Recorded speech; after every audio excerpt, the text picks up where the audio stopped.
Hello student, हम करेंगे कक्षा 9वीं प्रश्न बैंक 2021-22 का संपूर्ण सॉल्यूशन, जिसमें हम करेंगे अध्याय 3 निर्देशांक ज्यामिति का संपूर्ण हल।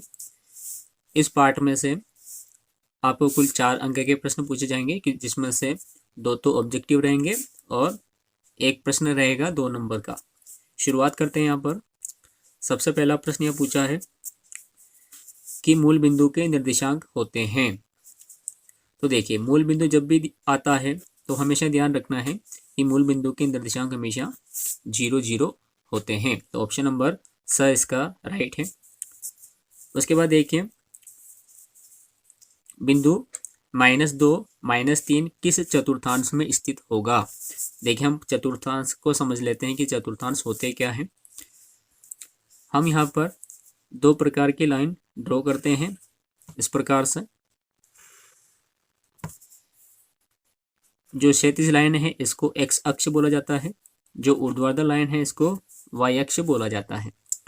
जब 2 लाइनें आपस में प्रतिच्छेद करती है, 2 सरल रेखाएं, तो यहाँ पर हमें 4 खाने प्राप्त होते हैं। तो यानी कि ये एक समतल को 4 खानों में बांट देता है, जिसे हम चतुर्थांश बोलते हैं।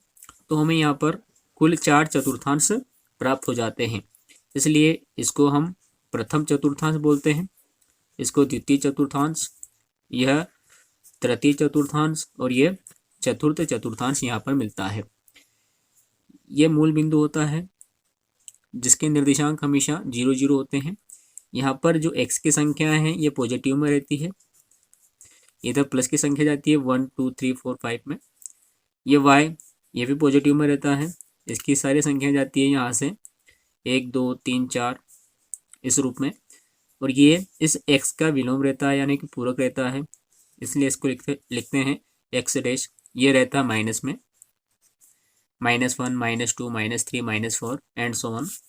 एंड ये यहाँ रहता है y का डैश, ये भी रहता है माइनस में, यानी कि ये रहता है -1 -2 -3 -4 इस तरह से। अब यहाँ देख लीजिए, ये जो फर्स्ट क्वाड्रेंट होता है, प्रथम चतुर्थांश होता है, यहाँ पर ये जो x होता है इसको भुज बोलते हैं। एक्स डैश भुज होता है, एक्स भुज होता है, और वाई डैश इनको हम कोटि बोलते हैं। और एक्स का मान हमेशा पहले लिखा जाता है और वाई का मान बाद में लिखा जाता है। यहाँ पर एक्स का जो चिन्ह है वो प्लस है, यहाँ वाई का चिन्ह प्लस है, यानी कि जो प्रथम चतुर्थांश है यहाँ पर दोनों जो निर्देशांक आते हैं उन दोनों के चिन्ह आते हैं प्लस प्लस, दोनों पॉजिटिव रहते हैं। इस द्वितीय चतुर्थांश की हम बात करते हैं, यहाँ एक्स डैश यानी कि इसका भुज माइनस का है और कोटि प्लस की है, तो यहाँ पर जो भी निर्देशांक आएगा उसका पहला चिन्ह माइनस का होगा और दूसरा चिन्ह प्लस का होगा। थर्ड चतुर्थांश में हम देखते हैं, यहाँ भुज माइनस में है और कोटि भी माइनस में है, इसलिए यहाँ का जो चिन्ह है वो होगा माइनस माइनस।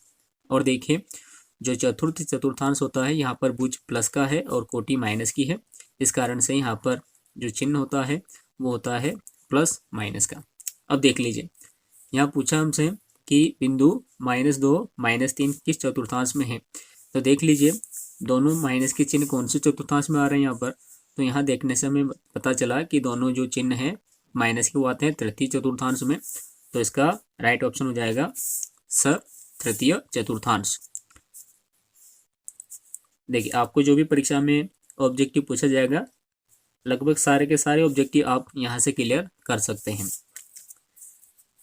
अगला पूछा यहाँ पर कि निम्नलिखित में से कौन सा बिंदु x अक्ष पर स्थित होगा। तो देखिए, x अक्ष पर स्थित होना चाहिए, यानी कि उसका x का कुछ मान होना चाहिए लेकिन y का कुछ भी मान नहीं होगा।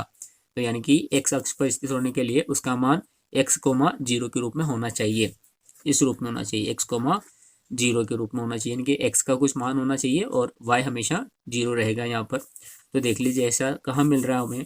तो 0,3 नहीं है, 0 -3 नहीं है, 2 1 नहीं है, 5 और 0 ये इसका ऑप्शन है।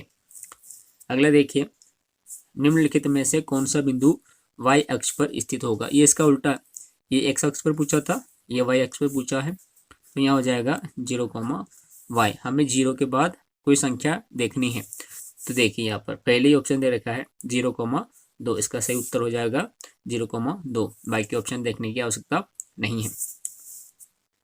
अगला प्रश्न पूछा है कि बिंदु 2-1 किस चतुर्थांश में स्थित होगा, यानी कि पहला प्लस है दूसरा माइनस है। हम देख लेते हैं यहाँ चतुर्थांश में पहला प्लस और दूसरा माइनस। तो ये देखिए इस चतुर्थांश में पहला अवयव प्लस है दूसरा माइनस है, तो यानी कि इसका उत्तर हो जाएगा चतुर्थांश। देख लेते हैं ऑप्शन नंबर 10 में दे रखा है चतुर्थांश। अब देखिए हम प्रश्न नंबर 2, सत्य असत्य लिखिए। पूछा पहला कि मूल बिंदु में भुज एवं कोटि दोनों शून्य होते हैं। तो बिल्कुल मूल बिंदु में भुज और कोटि दोनों ही शून्य होते हैं, तो ये इसका सत्य कथन है। दूसरा, वाई अक्ष में भुज शून्य नहीं होता है। वाई अक्ष की बात है हो रही है यहाँ पे। ये देखिए वाई अक्ष है, इसका जो संकेत होता है वो होता है 0, y के रूप में। तो यह देखिए यहाँ पूछा है कि भुज शून्य नहीं होता, जबकि भुज शून्य होता है, इस कारण से यह असत्य है। अगला है एक्स अक्ष में कोटि हमेशा शून्य होती है। जी बिल्कुल, हमने अभी हल किया है एक एक्स अक्ष वाला क्वेश्चन। इस पर x, 0 इसका मान होता है, तो यह सत्य है। उसके बाद देखिए बिंदु 2, 3 प्रथम चतुर्थांश में स्थित है। जी बिल्कुल, प्रथम चतुर्थांश में दोनों चिन्ह प्लस के होते हैं, तो ये भी सत्य है। और देखिए बिंदु -1, 2 y अक्ष पर स्थित होता है। तो देखिए ये y अक्ष पर स्थित नहीं होता है, बल्कि ये इन दोनों के बीच में स्थित होता है। x अक्ष और y अक्ष दोनों के बीच में स्थित होता है, इस कारण से ये हो जाएगा असत्य, है ना। y अक्ष पर स्थित होने के लिए इसका जो समीकरण है वो 0, y होना चाहिए था, लेकिन ऐसा नहीं है, यह -1 और 2 है। अगला क्वेश्चन देखिए, रिक्त स्थानों की पूर्ति कीजिए। पहला पूछा यहाँ कि निर्देशांक तल में x अक्ष और y अक्ष के प्रतिच्छेद बिंदु को कहते हैं। तो देखिए हमने अभी निर्देशांक ज्यामिति का जो डायग्राम है वो बनाया था, उसमें हमने देखा था कि दो लाइनें आपस में प्रतिच्छेद कर रही थी और उस प्रतिच्छेद बिंदु को हमने बोला था मूल बिंदु। तो यहाँ आ जाएगा इसका उत्तर मूल बिंदु। अगला देखिए बिंदु x, y में x को भुज तथा y को खाली स्थान कहा जाता है या कहते हैं, तो y को हम कोटि बोलते हैं, तो यहाँ लिख देंगे कोटि। अब देखिए यहाँ एक शब्द या एक वाक्य में उत्तर हमें देना है। पहला पूछा हमसे कि बिंदु 0,4 कहाँ पर स्थित होगा। बिंदु 0,4 कहाँ पर स्थित होगा। तो देखिए ये जो समीकरण है ये 0, y के रूप का है, इस कारण से ये जो स्थित होगा ये होगा y अक्ष पर। यहाँ लिख देंगे हम y अक्ष पर। उसके बाद देखिए बिंदु -5, 6 किस चतुर्थांश में स्थित होगा। तो हमने देखा है अभी कि पहला चिन्ह माइनस का और दूसरा चिन्ह प्लस का होता है, तो कौन से चतुर्थांश में होता है, तो ये होता है द्वितीय चतुर्थांश में। तो यहाँ पर इसका आंसर आ जाएगा द्वितीय चतुर्थांश।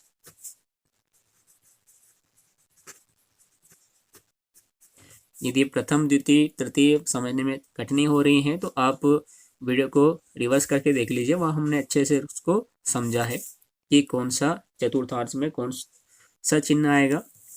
अगला देखिए प्रश्न 5, कार्तीय तल में किसी बिंदु की स्थिति निर्धारित करने वाली क्षैतिज और ऊर्ध्वाधर रेखाओं की क्या नाम है। इन दो रेखाओं के हमें नाम यहाँ पर लिखने हैं। तो देखिए क्षैतिज जो रेखा है उसका नाम है x अक्ष, और जो ऊर्ध्वाधर रेखा है उनके नाम है y अक्ष। तो पहला तो उत्तर ही हो गया। तथा इनके प्रतिच्छेद बिंदु का नाम क्या है, और जो इनके प्रतिच्छेद बिंदु का नाम है वो है मूल बिंदु। लिख देंगे इसका उत्तर, इनके प्रतिच्छेद बिंदु का नाम मूल बिंदु है। अगला देखें कि कार्तीय तल को x अक्ष और y अक्ष द्वारा कितने भागों में विभाजित किया जाता है। तथा उन्हें क्या कहा जाता है। देखिए, कार्तीय तल एक्स अक्ष तथा वाई अक्ष को कुल 4 भागों में बांट देता है। तो हम लिख देंगे कि कार्तीय तल को एक्स तथा वाई अक्ष 4 भागों में विभाजित कर देता है और उन्हें हम चतुर्थांश कहते हैं। तो हम लिखेंगे कार्तीय तल को एक्स अक्ष और वाई अक्ष 4 भागों में विभाजित करता है, जिन्हें चतुर्थांश कहा जाता है। अगला क्वेश्चन है कि बिंदु 5, 7 में भुज व कोटि के मान लिखिए। हमें यहाँ पर केवल भुज और कोटि बताने हैं।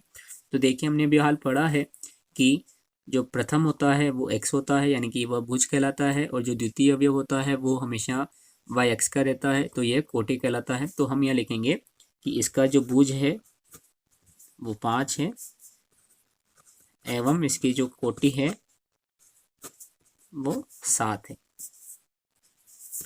अगला प्रश्न इसमें लास्ट है इसका कि बिंदुओं -1, 3, 2, 3, 4, -5, -3, -4 की स्थिति किन चतुर्थांश में है लिखिए। हम इनके चतुर्थांश बताना है कि कौन सा द्वितीय चतुर्थांश में है, कौन सा प्रथम में है, इस प्रकार से। तो देखिए, इसका उत्तर हम लिखेंगे इस प्रकार से लिखेंगे। हम एक तरफ लिख देंगे बिंदु और एक तरफ लिख देंगे चतुर्थांश।